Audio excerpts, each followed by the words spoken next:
Today we'll be testing iPhone 17 Pro Max camera. First, the ultra wide camera 0.5x, then 1x, the main camera, then 2x, the cropped version of 1x, then in 4x, the telephoto camera appears. Then we take a different photo, focusing on the red flower.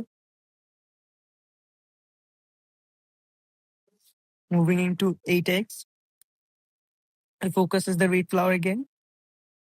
Then moving into all the way up to 40x is the preview of all the photo we have taken. First, the 0.5x, then this is 1x, this is 2x, this is 4x, this is 8x, and this is the 40x.